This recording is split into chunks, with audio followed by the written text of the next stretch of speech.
اب اگر آپ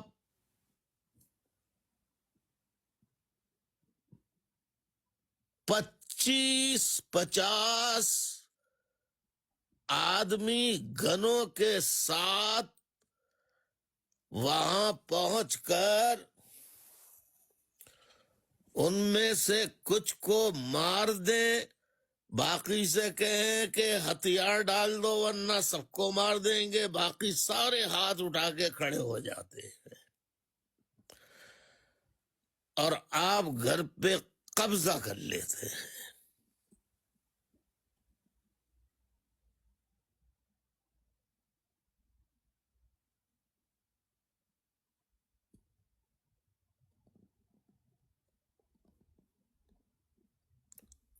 اور قبضہ کرنے کے بعد ان کو ایک کمرہ دے دیتے ہیں 15 میں سے کہ بھائی ایک کمرہ تم لے لو، بس یہیں رہو،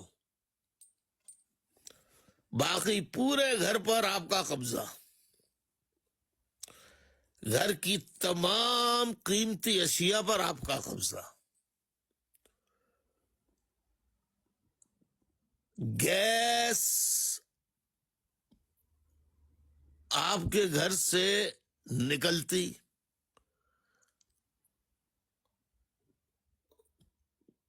آپ کے گھر میں کنواں تھا گیس کا، اس پہ بھی قبضہ کر لیا انہوں نے۔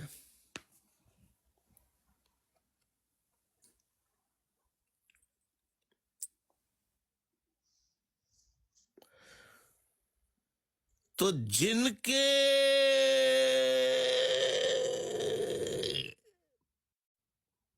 جس خاندان کے پورے گھر پہ آپ نے قبضہ کر لیا تو غاصب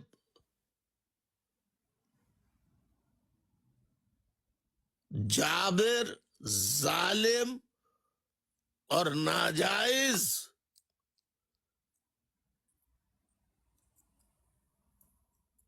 قبضے والا کون ہوا؟ جس کے گھر پہ قبضہ کیا گیا یا جس نے قبضہ کیا؟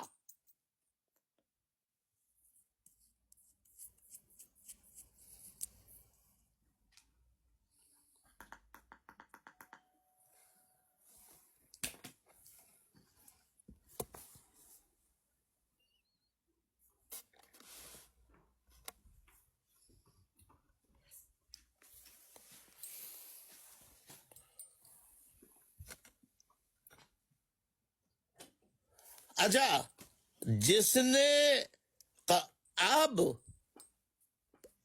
کیونکہ پورا خاندان تھا، پورا خاندان ایک کمرے میں رہ سکتا ہے کیا؟ پورا دادا دادی ان کے بچے شادی شدہ ایک کمرے میں کیسے رہ سکتے ہیں؟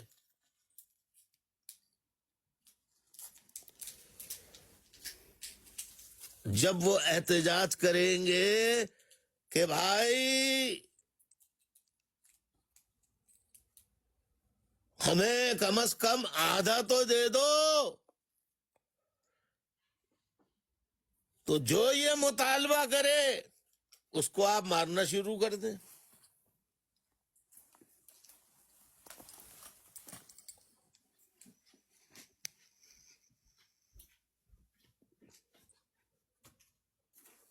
آپ مجھے بتائیے، اور پھر آپ یہ کریں کہ ان کا اس کمرے میں رہنا بھی ناممکن بنا دیں اور انہیں باہر نکال دیں، پورا گھر پہ قبضہ کر لیں، وہ کیا کریں گے؟ گھر کے لوگ کیا کریں گے؟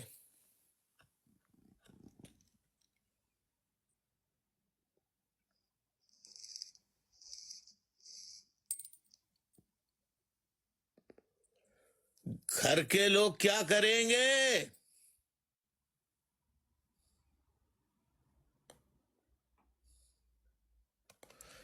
احتجاج کریں گے، دہائیاں دیں گے، اور اگر احتجاج بھی نہ مانا جائے اور دہائیاں دینے پہ بھی گولیاں چلائی جائیں تو پھر کیا کریں گے؟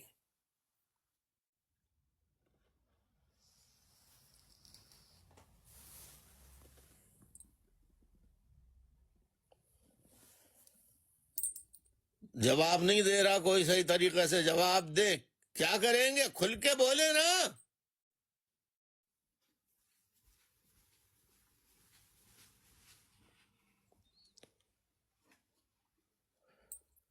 اب آپ جب اپنا گھر خالی کرانے کے لیے لڑیں گے تو دشمن کے پاس بہت طاقت ہے، وہ اور طاقت لا کے آپ کو مارے گا، تو پھر آپ کیا کریں گے؟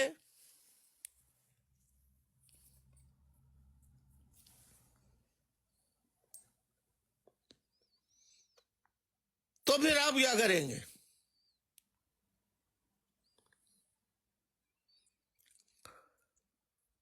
تو پھر آپ دنیا کی وہی ٹیکٹکس استعمال کریں گے جو امریکہ کے خلاف ویتنامیوں نے اختیار کی، وہی ٹیکٹکس اختیار کریں گے جو طالبان نے امریکہ کے خلاف استعمال کی۔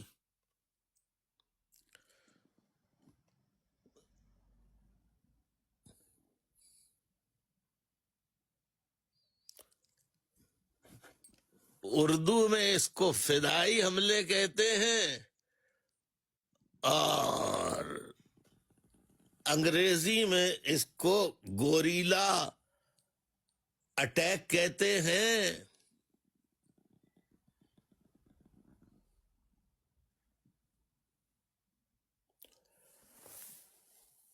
اب جس سے آپ کی جنگ ہو رہی ہوتی ہے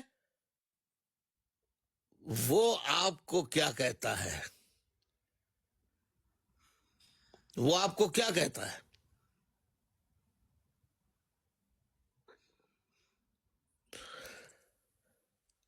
آپ جو چھپ چھپ کے گوریلا وارفیئر کرتے ہیں تو وہ آپ کو، جس نے قبضہ کیا ہوتا ہے وہ آپ کو کیا لقب دے گا؟ دہشت گرد، مغ دشمن۔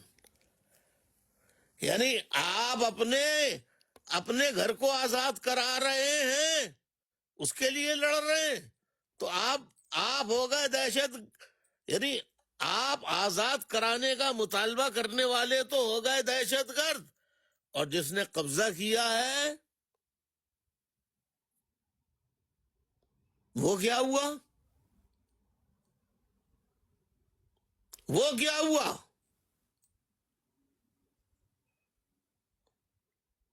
وہ کیا ہوا؟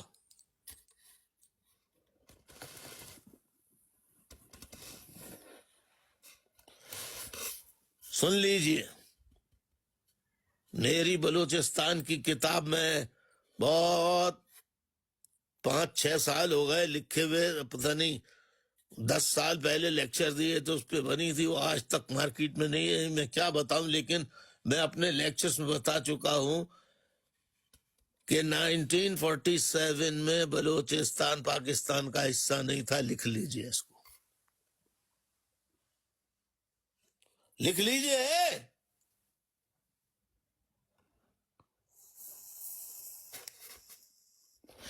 اچھا، براڈ پر 87 لوگ موجود ہیں، مجھے بتا دیں کہ 14 اگست 1947 کو بلوچستان پاکستان کا حصہ تھا؟ ایک آدمی بھی جواب دے دے۔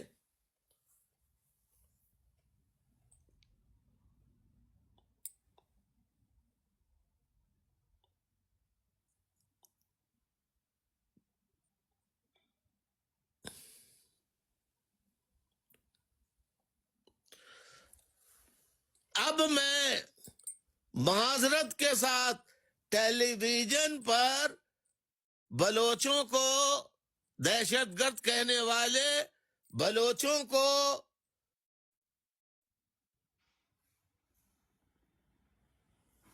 ہیلی جہازوں سے، ڈرون حملوں سے، ڈرون کا لفظ استعمال کیا، ڈرونوں سے ان کو ہلاک کرو، ڈرونوں سے مارو، ان پہ فوجی جہازوں سے حملہ کرو۔ تو اگر غریب مزدوروں کا قتل قابل مذمت ہے تو آپ کے ڈرون حملوں سے، آپ کے جہازوں سے جو معصوم بلوچی جو لڑ نہیں رہے، جو آزادی کی جنگ نہیں لڑ رہے، وہ مریں گے تو وہ کس کھاتے میں جائیں گے؟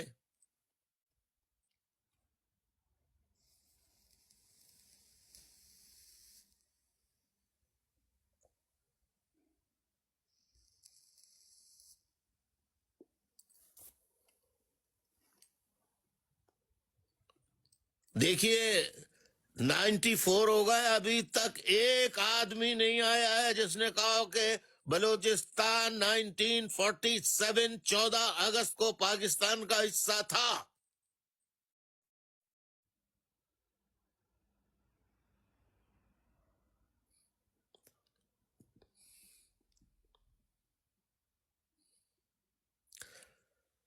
جواب دیجئے نا، لاجیکل بات کرو الطاف حسین سے۔ کیوں نفرت کرتے ہو الطاف حسین سے؟ اس لیے کہ سچ بولتا ہوں۔ پاکستانی فوج نے 1948 میں چڑھائی کر کے پورے بلوچستان کو قبضے میں لے لیا، اور وہ قبضہ آج تک جاری ہے۔ سوئی گیس بلوچستان سے نکلی، بلوچستان کو آپ نے سوئی گیس نہیں دی۔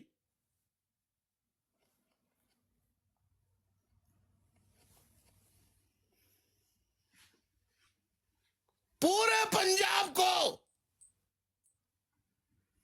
پورے سندھ کو، خیبر پختونخوا کو بھی مل گئی، لیکن بلوچستان سے جو گیس نکلی وہ آپ نے بلوچوں کو نہیں دی۔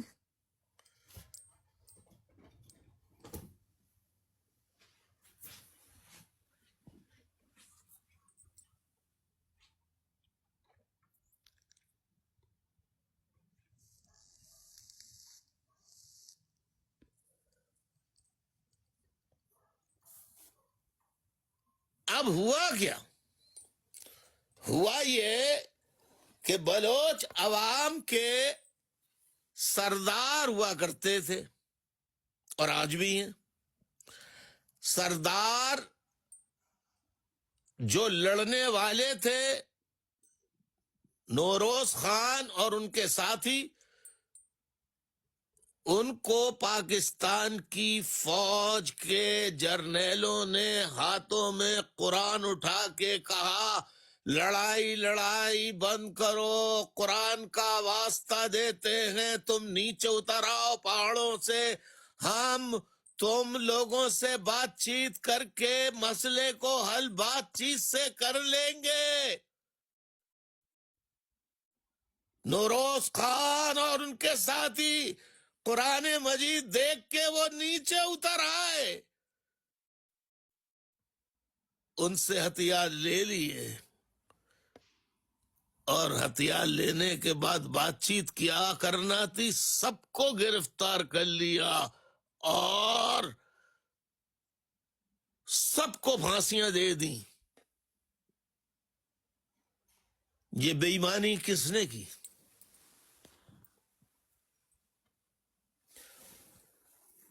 بیٹا یہ تاریخ، میرے بچوں، یہ تاریخ تمہیں کوئی پاکستان کا سیاسی رہنما،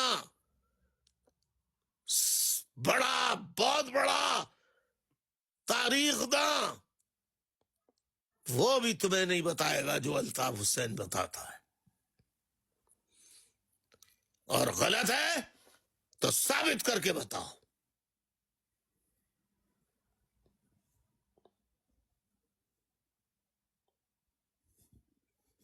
آج تم 20 70 غلط ہے، مذمت کی ہے کہ یہ غلط کیا ہے، میں نے مذمت کی ہے، ابھی بھی کر رہا ہوں دوبارہ کہ یہ پنجابیوں کو جو ہلاک کیا ہے غلط کیا ہے، ناجائز کیا ہے، ظلم ہے، یہ بربریت ہے. لیکن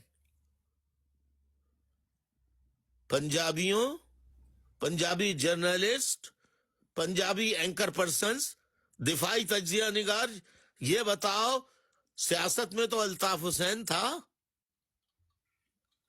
ایم کیو ایم تو الطاف حسین نے بنائی تھی. الطاف حسین کے بوڑھے بھائی 73 سالہ ناصر حسین، جس نے پاکستان کی خدمت کی،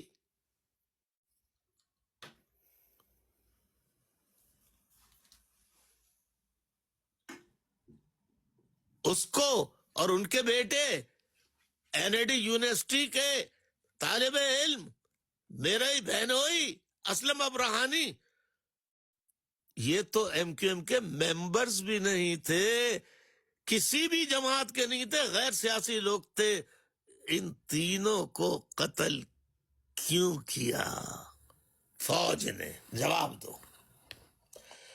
جواب چاہیے مجھے. Punjabi anchor person who, Punjabi, اور تم 40 50 100 کی بات کر رہے ہو. یہ شہداء قبرستان 25,000 مہاجر نوجوانوں کا جو قتل کیا ہے فوج نے، آج تک لاپتہ ہیں. ہزاروں بلوچ لاپتہ ہیں، ہزاروں سندھی، مہاجر، پشتون، ہزاروں پشتون بے گھر ہو گئے ہیں. ہزاروں پشتون ان کی ماں بہنیں اٹھا کے لے گئے.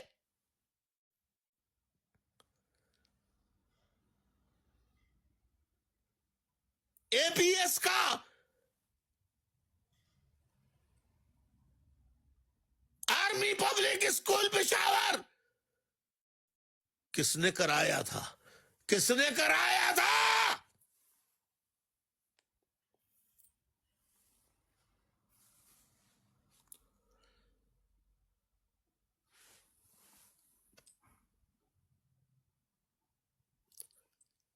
آپ لوگ مجھے جواب نہیں دے رہے.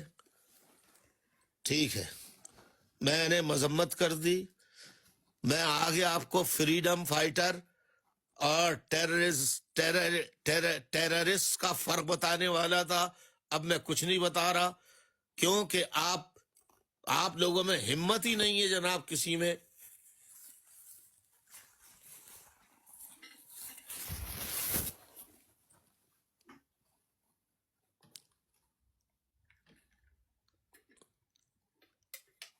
احسان اللہ احسان نے خود کیا تھا اکیلے.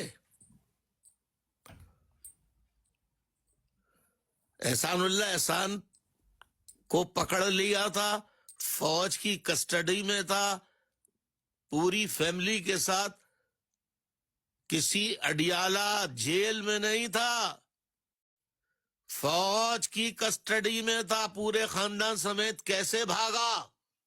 جواب دو یار.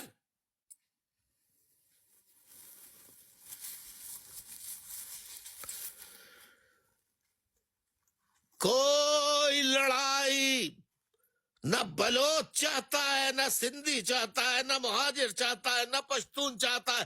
یہ ساری لڑائی ملک میں نفرت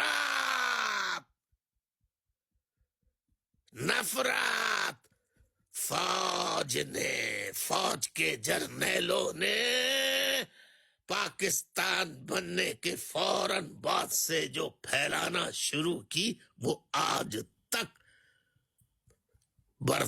سلطنت برطانیہ تو ختم ہو گئی، لیکن آج بھی سلطنت برطانیہ اور امریکہ کے پاکستانی فوج کے جرنیل غلام ہیں.